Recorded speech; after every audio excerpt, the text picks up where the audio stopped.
चंद्रमा का 12 भावों में फल। चंद्रमा लगन पे होने पर जातक विपरीत लिंग की ओर आकर्षित होता है, सुंदर होता है और प्रभावशाली होता है। जातक को सर्दी जुकाम और साइनस की बीमारी का डर रहता है।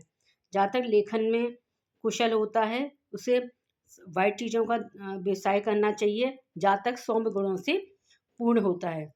द्वितीय भाव में चंद्रमा होने पे क्या होगा? जातक धनी होगा, मधुर वाणी होगी, जातक को परिवार का सुख मिलेगा, समाज में उत्तम स्थिति होगी। जातक को परदेश में निवास करता है। जातक क्या होता है? सहनशील, शांति प्रिय और भाग्यवान होता है। उसके कुटुंब वाले उसे हमेशा साथ जरूर देंगे। दोषी होने पर वाणी में अकलहाट जरूर आती है। तृतीय भाव में चंद्रमा होने पर क्या होगा? तृतीय भाव में चंद्रमा होने पर क्या है? जातक की स्मरण शक्ति बहुत तेज होगी, चेहरे पर क्रांति होगी, भाई बहनों से सुख प्राप्त होगा, अपनी बहन से ज़्यादा लगाव रहेगा, भाग्यशाली होगा। जातक को कफ से संबंधित रोग हो सकते हैं। जातक को शीत संबंधी कष्ट, एलर्जी होती है। जातक पराक्रमी, साहसी, धार्मिक कार्यों में रुचि रखने वाला होता है और कम बोलने वाला होता है। उनके काम बन जाते हैं क्योंकि चंद्रमा की दृष्टि नवम भाव पे पड़ रही है, तो जातक भाग्यशाली अवश्य होता है। फोर्थ भाव में जातक क्या होगा? जातक उदार होगा, स्वाभिमानी होगा, शांत होगा, स्वभाव होगा और दयालु बुद्धिमान होगा। जातक को क्या होगा? जल से संबंधित व्यापार करने चाहिए। उसको अपनी माता से बहुत प्यार होता है और माता से जो उसको आशीर्वाद जो मिलता है, उसके जीवन में कभी भी पैसे की कमी नहीं होती। माता की आशीर्वाद से वो आगे बढ़ता है। ऐसे जातक को धन संपत्ति जिस भाग में जाएगा वो भाग में आगे बढ़ता चला जाता है। और जातक अगर पंचम भाव में अगर चंद्रमा हो तो जातक क्या होगा? बुद्धिमान होगा, धैर्यवान होगा।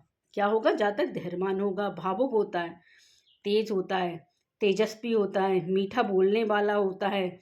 जातक क्या हो ना, कभी कभी चंचल भी प्रकृति का होता है ना। चंद्रमा घटते बढ़ते रहते हैं तो जातक क्या होता है? चंचल प्रकृति का होता है। जातक के क्या होगी? कन्या ज़्यादा होती हैं अगर चंद्रमा पंचम भाव में होता है। ये पुत्र पुत्री का भी तो भाव है ना। तो जातक जुए, सट्टे, शेयर बाजार में धन कमाने वाला होता है। जातक के पुत्र जो पुत्री होते हैं वो बहुत आज्ञाकारी होते हैं। अगर छठे भाव में चंद्रमा हो तो जातक क्या? अंधविश्वासी होता है, संकालु स्वभाव का होता है, मानसिक रूप से परेशान रहता है, कफ से संबंधित बीमारी होती है। जातक के फेफड़े कमजोर हो जाते हैं, मंदाग्नि, अपच और जलोदर जैसे रोग होते हैं। जातक को अस्वस्थ बनाए रहते हैं। और चंद्रमा की दृष्टि 12वें भाव में पड़ रही है तो जातक क्या होगा?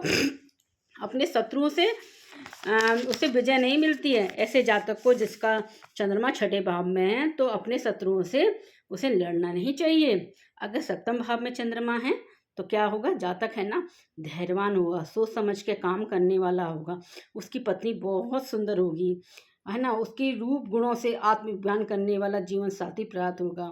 ये जातक है ना चंद्रमा भी होगा तो दूसरे अपनी पत्नी से के अलावा दूसरे से भी आकर्षित होगा। जातक को पत्नी से लाभ मिलेगा। जातक है ना शादी के बाद है ना लाभ कमाएगा और उसको उन्नति मिलेगी। जातक का जीवन साथी बहुत सुंदर होगा। अगर 8वें भाव में चंद्रमा हो तो अधिक बोलने वाला, दयालु और सतत चिंता करता रहता है। इसको जल से बहुत डर रहता है। इन लोग जिसका चंद्रमा अगर 8वें भाव में है तो उनको जल से दूर रहने की सलाह दी जाती है। उनको मृत्यु होने का डर रहता है, इसीलिए जल के पास नहीं जाने चाहिए। जल से और मूत्र विकार बंधनों से दूर रहता है। हाँ, ऐसे जातक को ससुराल से बहुत पैसा मिलता है। जातक परिवार को खुश रखता है। जातक की ससुराल वाले से उनकी बहुत ज़्यादा पटती है। चंद्रमा उनके ससुराल वालों से ही आगे बढ़ता है। 9th भाव में अगर चंद्रमा हो तो भाग्य 9th में तो ये धर्म का कार्य करवाते हैं। इनको ऑटोमेटिक भाग साथ देता है। सुख संपत्ति, चंद्रमा क्या है ना रानी का दर्जा दिया गया है ना, तो रानी अगर चंद्रमा 9वें भाव में बैठ गई तो खुद जातक है ना भाग्यशाली हो गया। वो जिस क्षेत्र में जाएगा, जिस क्षेत्र में जो काम करेगा वो उसको मिल जाएगा, है ना। जातक के भाई कम होते हैं पर बहनों से सहयोग मिलता है। जातक न्याय संगत विद्वान होता है, धार्मिक कार्यों में रुचि रखने वाला होता है। ऐसे जातक के भाग भगवान ने स्वयं ही खोल दिए होते हैं। अगर चंद्रमा 10वें भाव में होता है तो जातक क्या होता है? यशस्वी, सुखी, बुद्धिमान, प्रसन्न चित्र वाला होता है। इसको है ना, इन ऐसे जातक को स्त्री किसी, अगर आप किसी IT सेक्टर में हैं, क्या किसी भी गवर्नमेंट में हैं, तो आपको एक है ना लेडीज से सहयोग मिलता है और वो आपके भाग्य को आगे बढ़ाती है।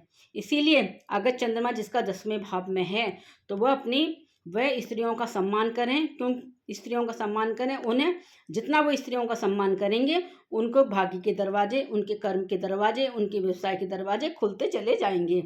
ऐसे जातक का देखिए चंद्रमा है ना 4थे भाव में, इसकी दृष्टि कहाँ पड़ रही? 4थे भाव में पड़ रहे। तो ऐसे जातक को माता पिता की सेवा मिलती है और माता का आशीर्वाद मिलता है। ऐसा जातक खुश रहता है हमेशा, क्योंकि उसे 4थे भाव में दृष्टि मिल रही है। तो जमीन, जायदाद, वाहन, प्रॉपर्टी की तो कमी होती है ही नहीं है। अगर जातक 11वें भाव में अगर चंद्रमा होता तो क्या होगा? जातक है ना कला, साहित्य प्रेमी, संयम, धनी, राजकारों में निपुण होगा। जातक के अनेक मित्र होंगे जो उसकी हेल्प करेंगे। अचानक इनको, जातक को ऐसे अगर चंद्रमा है तो उनको अचानक से धन मिलता है। ऐसे लोग स्त्री का संरक्षण प्राप्त करते हैं। स्त्री द्वारा इनको अगर कोई भी परेशानी आ रही हो तो इनको स्त्री रक्षा करने के लिए आ जाती हैं, चाहे ससुराल पक्ष से हो, चाहे अपनी बहन के पक्ष से हो, या अपनी माता के हो। इनकी माता और ससुराल वाले या पत्नी इनकी ढाल बन जाती हैं। और इनको अचानक, इनको यात्रा में रुचि होती है। ये लॉटरी और सट्टे में धन बहुत ज़्यादा कमाते हैं। जातक है ना अगर चंद्रमा 12वें भाव में होगा तो जातक क्या होगा? एकांत प्रिय होगा, चिंताशील होगा, आलसी होगा, अधिक स्थायी होगा। जातक शत्रुओं और कर्जों से दुख प्राप्त करता है। जातक क्या है ना, ये खर्च का भाव है ना, चंद्रमा वहाँ पर बैठ गए तो जातक है ना, और गुप्त रोग होने की संभावना रहती है, क्योंकि ये शयन सैया का भी तो भाव है। अगर, और इससे कफ रोग भी होते हैं। जितने भी हों, स्त्री से संबंध ना बनाएं, क्योंकि गुप्त रोग होने की संभावना रहती है।